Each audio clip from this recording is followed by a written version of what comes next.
saudara-saudaraku yang rela mengayunkan langkah, menjejakkan kaki dari berbagai macam penjuru di tempat ini, di tempat yang sangat monumental ini, untuk mengekspresikan simpati dan dukungan serta cinta kita kepada bangsa, kepada Indonesia yang damai, yang cinta kerukunan dan cinta persatuan.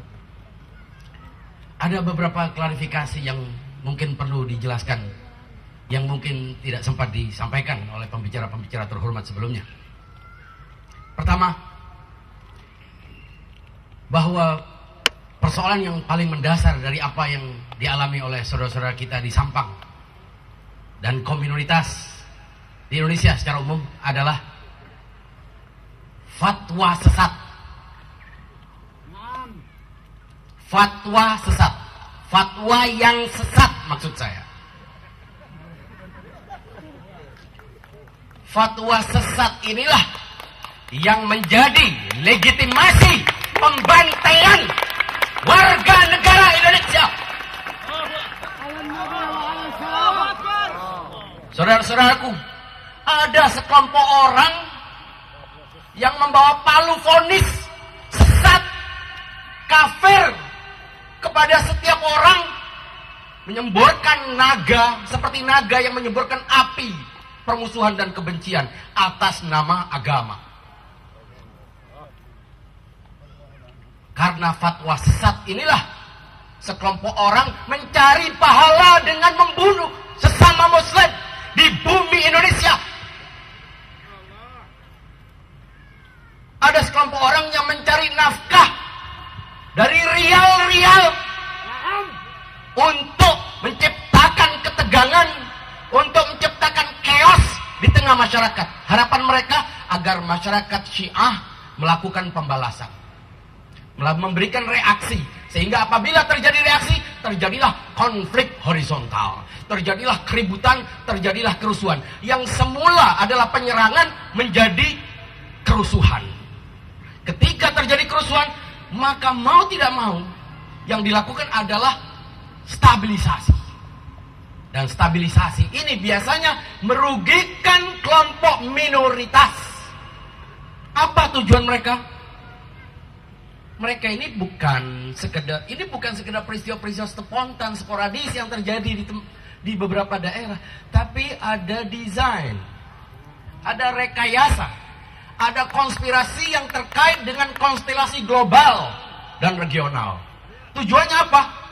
Tujuannya menciptakan keregangan antar umat Islam, terutama antara negara Republik Indonesia yang berpenduduk umat Islam terbesar, sekaligus penduduk umat Islam ahli sunnah terbesar di Indonesia, di dunia, bersitegang dengan mitra strategisnya Republik Islam Iran sebagai negara yang berpenduduk mayoritas terbesar dari kalangan Syiah. Apabila dua negara ini yang notabene bukan negara Arab menjadi pemimpin dunia Islam, maka tidak ada yang tidak ada kekuatan apapun yang bisa meremehkan umat Islam. Karena itu ada agen-agen Zionis sawo matang yang menjalankan agenda Zionis dan kapitalis dan imperialis untuk memporak-porandakan bangsa yang sudah terpuruk oleh keadaan ekonomi akibat digerogoti para koruptor. Kita bukan sebaliknya harus menata kembali keadaan yang sulit ini, malah dikasih pekerjaan yang lebih membuat kita terpuruk. Sudah banyak hutan-hutan kita dibakar, sudah banyak kekayaan alam kita digerogoti, sudah banyak Indonesia dihancurkan oleh koruptor-koruptor. Kok malah kita diberi tugas lagi untuk mengurusi soal Syiah dan Sunnah? Menjadi non-Muslim saja dibolehkan oleh konstitusi negara, apalagi untuk menjadi tidak Sunni.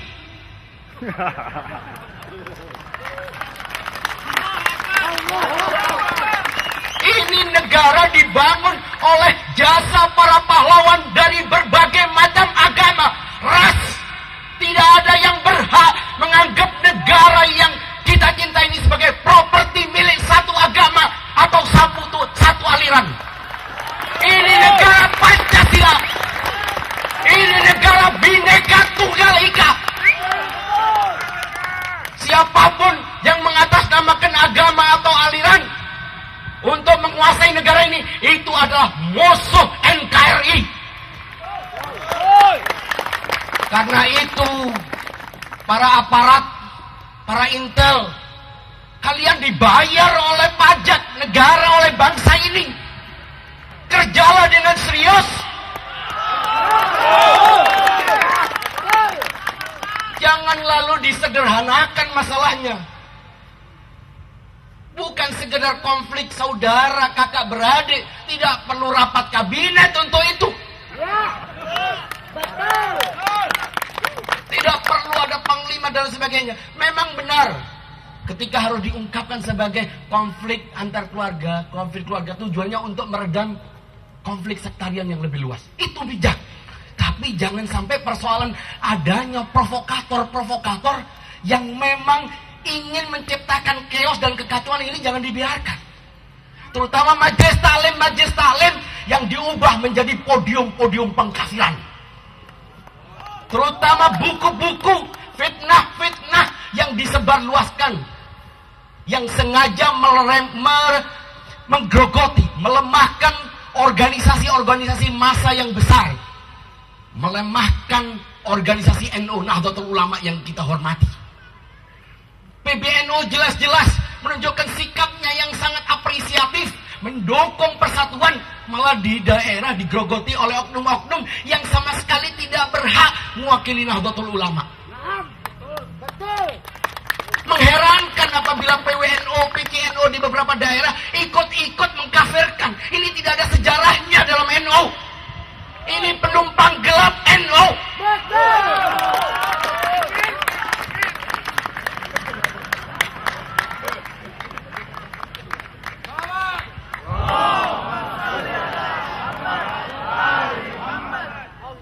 Jadi masalahnya, kalau pemerintah benar-benar ingin menegakkan hukum yang adil, telusuri. Sebabnya adalah fatwa sesat. Fatwa yang sesat itu harus dicabut. Apalagi yang mengeluarkan hanya paguyuban para ulama, bukan bagian dari struktur negara. Tidak ada yang berhak menambah atau mengurangi pilar negara ini. Karena itu apabila ulama ingin dihormati, saya lebih mendukung calon-calon MUI, anggota MUI ikut fit and proper test.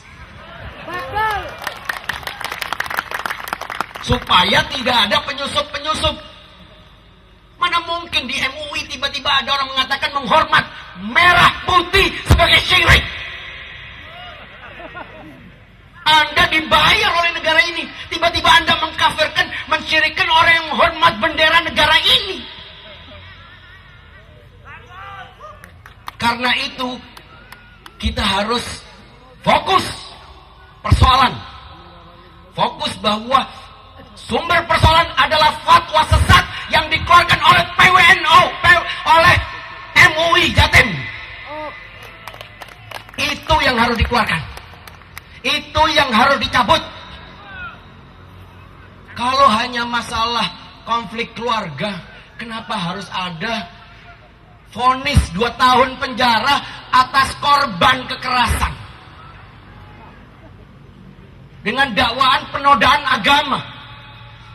Bayangkan, apabila orang hanya karena berbeda memahami teks agama, kemudian dianggap menodai agama, berapa juta orang harus dijadikan tajul muluk? Berapa orang yang harus kehilangan haknya untuk menjadi warga negara yang baik? Sementara koruptor-koruptor dibela dengan berbagai macam cara, ditutupi. Menghancurkan negara ini.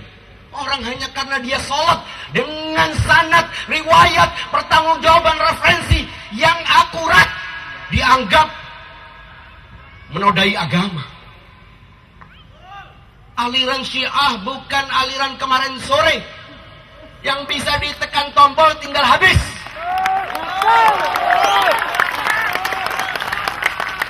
Apalagi katanya Syiah ini punya doktrin taqiyah. Berarti tidak bisa dideteksi. Bisa jadi orang yang kelihatannya anti Syiah, dia agen Syiah. Syiah tidak punya seragam. Bukan kumpulan arisan mendaftarkan diri. Tidak ada seragamnya, tidak ada atribut khususnya. Anda tidak harus mengangkat kaki Anda sampai di atas mata kaki. Anda tidak harus merawat jenggot sampai panjang-panjang. Anda bebas. Semuanya boleh. Di sini ada yang pakai sorban, ada yang pakai gamis, ada yang pakai jaket, ada yang pakai blue jean, ada yang gondrong, ada yang cepak.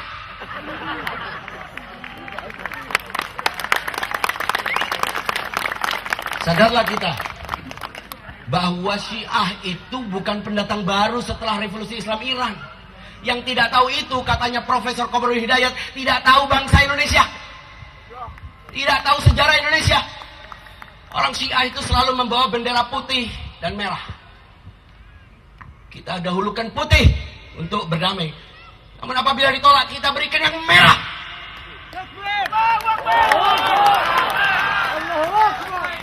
Merah bukan untuk perang, tapi untuk berkorban. Dan itu telah diperagakan oleh kuli petani bernama Muhammad Hashim. Allah SWT berfirman, minal mu'minina rijalun sadaqu ma'ahadullah alaih, faminhum man qadha nahbah, wa minhum man yantadhir, wa ma baddalu tabdila. Ini bukan main-main, ada pakemnya, parameternya itu ajak, kuat, tidak bisa diganggu. Dan bangsa Indonesia, Syiah adalah bagian integral dari bangsa ini. Ada Pancasila. Dari mana itu? Terinspirasi dari Li Khamsatun. Kalau bukan karena Li Khamsatun, apa yang mempertemukan orang Ambon dengan orang Madura? Tidak ada titik temunya. Yang mempertemukan di sana ada Li Khamsatun utfi biha, di Madura ada juga Li Khamsatun utfi biha. Di Sumatera, di Bengkulu ada Li Khamsatun utfi biha. Di Jawa ada Li Khamsatun utfi biha. Di Sulawesi, di Kalimantan, kita semuanya dipertemukan dan Pancasila ditegakkan bukan asal-asalan atau simsalabim, tapi terinspirasi dari esoterisme, dari tasawuf yang dibawa oleh pendakwa Islam pertama, yaitu para pengikut Ahlul Bait. Bukan Saudi bayaran baru. Baru saja negara itu. Seandainya Islam pertama yang masuk dengan cara itu, sungguh bangsa Indonesia pasti menolaknya. Allahu Akbar. Jadi, gak perlu takut. Warga negara Syiah, warga negara yang bermadhab Syiah, tidak perlu takut. Anda dilindungi oleh konstitusi. Anda bagian integral dari bangsa ini. Sadari itu. Tidak ada yang berhak menekan Anda. Tidak ada yang berhak memaksakan pendapat kepada Anda selama Anda menjunjung tinggi Bhinneka Tunggal Ika.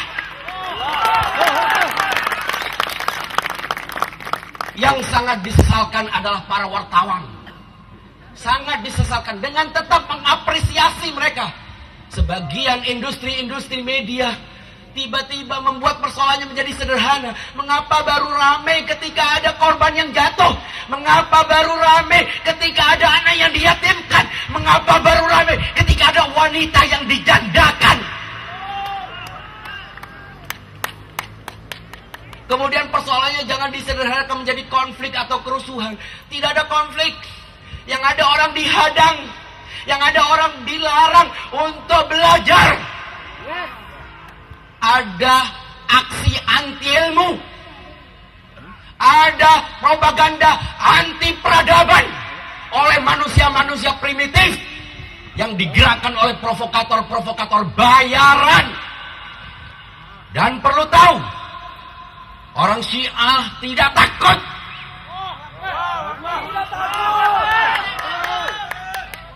Orang Syiah menjunjung tinggi perdamaian. Orang Syiah sangat cinta persatuan. Dan orang Syiah juga harus tunduk kepada hukum, tunduk kepada institusi negara, tunduk pada konstitusi undang-undang, tidak reaktif, tidak memberikan pernyataan-pernyataan emosional, tidak berbuat seenaknya sendiri, tapi terstruktur berdasarkan kompetensi keulamaan. Karena itu jangan sampai kita menggonggong apabila ada anjing, menggonggong supaya anjingnya tidak jadi dua. Ini yang perlu kita sadari. Karena itu kita semuanya harus tenang, percayakan kepada proses hukum, karena dunia telah menyoroti. Presiden juga telah turun tangan, kabinet juga sudah turun tangan, semua aparat tidak ada lagi. Dan karena itu fatwa sesat harus dicabut. Kedua, vonis abal-abal yang mengatakan Tajul Muluk menodai agama juga harus dibatalkan. Saudara-saudaraku, saya meletup-letup ini bukan karena malah, tapi karena rasa cinta kepada negara ini.